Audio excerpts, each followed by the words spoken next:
Hello everyone, ఈ వీడియోలో pharmaceutical jurisprudence or pharmacy law and ఎథిక్స్లో చాలా important topic D&C act, drugs and cosmetic యాక్ట్లో వచ్చే స్కెడ్యూల్స్ చూద్దాము. సో చాలా ఇంపార్టెంట్ స్కెడ్యూల్స్ని మనం ఈజీగా ఎలా గుర్తుపెట్టుకోవాలి. So first one schedule A. So A means different forms అనమాట. ఓన్లీ కీవర్డ్ మాత్రం గుర్తుపెట్టుకుందాం. So different forms for application to procure the licence, renewal etcetera. So ఇక్కడ మీరు సింపుల్గా గుర్తుపెట్టుకోవాల్సింది ఓన్లీ ఫార్మ్స్ అని మాత్రమే గుర్తుపెట్టుకోండి కీవర్డ్. So A means A application forms అని గుర్తుపెట్టుకోండి. Next schedule B. So B means rate of fees charged for analysis. So ఇక్కడ బి అంటే బిల్ అని గుర్తుపెట్టుకోండి. బిల్ అంటే ఏంటి? ఫీజ్ కదా. సో ఫీజ్ ఈ వర్డ్ మాత్రం గుర్తుపెట్టుకోండి. B for bill. Bill means fees. Okay. So next schedule C చూడండి. Schedule C means list of biological products. Schedule C1 list of other special products. Very very important ఇది. C is list of biological products, C1 is list of other special products. Okay. So next schedule చూసే ముందు ఒకవేళ మన channel subscribe చేసుకోకపోతే subscribe చేసుకోండి. మీరు ఏ వీడియోని miss అవ్వకుండా మీకు నోటిఫికేషన్స్ వస్తాయి. సో నెక్స్ట్ స్కెడ్యూల్ చూడండి. స్కెడ్యూల్ డి మనకు అవసరం లేదు. D1 D2 కూడా అవసరం లేదు. E1 ఆల్సో అవసరం లేదు. Okay. Next very important one schedule F చూడండి. So schedule F means requirement for operation of blood bank. So blood bank అనేది మనకి ఇక్కడ కీవర్డ్. ఓకే. సో దీన్ని ఎలా గుర్తుపెట్టుకోవచ్చు అంటే స్కెడ్యూల్ ఎఫ్ అంటే బ్లడ్ బ్యాంక్ అని, ఎఫ్ అంటే ఫైనాన్షియల్ మ్యాటర్స్ కదా. సో ఫైనాన్షియల్ మ్యాటర్స్ మనం ఎక్కడ చూస్తాం? బ్యాంకులో చూస్తాం. బ్యాంకులోనే కదా డీల్ చేస్తారు. సో అలా అయినా గుర్తుపెట్టుకోవచ్చు. ఎఫ్ మీన్స్ బ్యాంక్ అనేసి ఫినాన్షియల్. ఆర్ లేకపోతే ఎఫ్ మీన్స్ ఫెర్రస్. ఫెర్రస్ అంటే ఐరన్ కదా. సో ఐరన్ ఎక్కడ ఉంటుంది? మనకు మామూలుగా బ్లడ్ లెవెల్ ఉంటుంది. So F indicates blood bank. అలాగైనా గుర్తుపెట్టుకోవచ్చు. సో నెక్స్ట్ ఎఫ్లో కూడా స్కెడ్యూల్ ఎఫ్లో కూడా ఇంకా చాలా ఉన్నాయి schedules.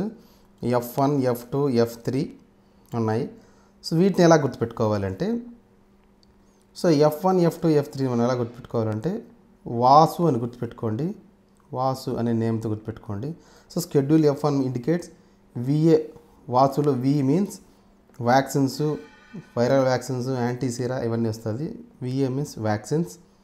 Next S means surgical dressings. Next U means F3 umbilical tapes. So అలా ఈజీ గుర్తుపెట్టుకోవచ్చు. So F1 F2 F3 Vasu, VA means vaccines, F2 S means surgical dressings, U means umbilical tapes. ఇలా easy గుర్తుపెట్టుకోవచ్చు. So next one schedule FF. సో FF means 2 F's indicates 2 F ఉన్నాయి కాబట్టి 2 I's అని గుర్తుపెట్టుకోండి. ఐస్లో మనం ఏం వేస్తాం? మామూలుగా ఆప్థాల్మిక్ ప్రోడక్ట్స్ని వేస్తాం. So FF indicates ophthalmic preparations. Next schedule G. So schedule G means drugs required to be taken under medical supervision. ఇది కీవర్డ్. మెడికల్ సూపర్విజన్ అంటే డాక్టర్ సూపర్విజన్లో మాత్రమే, ఫిజిషియన్ సూపర్విజన్లో ఈ డ్రగ్స్ని తీసుకోవాలి అని. సో G మీన్స్ గార్డ్ అని గుర్తుపెట్టుకోండి. గార్డ్ అంటే మనం మామూలుగా డాక్టర్ని గార్డ్తో సమానంగా చూస్తాము మనం. సో కాబట్టి డాక్టర్ సూపర్విజన్లో ఆర్ ఫిజిషియన్ సూపర్విజన్లో తీసుకునే drugs G. Schedule G means guard. Next schedule H. Very very important one schedule H. Schedule H drugs means list of prescription drugs. So prescription ఉంటేనే ఈ డ్రగ్స్ ఇవ్వాలి, ఈ మెడిసిన్స్ని మనం డిస్పెన్సింగ్ చేయాలి ఫార్మసిస్ట్గా అనేది schedule H drugs means prescription drugs. Very very important one. H means prescription. Next schedule J means list of diseases or ailments which a drug may not support to prevent or cure. అంటే ఏ డిసీజ్ని అయితే మెడిసిన్స్ను prevent చేయలేవు or cure చేయలేవు life long, అలాంటి డిసీజెస్ని మనము స్కెడ్యూల్ J కింద పెడతారు. సో సింపుల్గా ఇక్కడ list of diseases and ailments అనేది కీవర్డ్. సో అంటే ఒకసారి డిసీజ్ వస్తే పర్మనెంట్గా ఇంకా లైఫ్ లాంగ్ దాని క్యూర్ అనేది ఉండదు.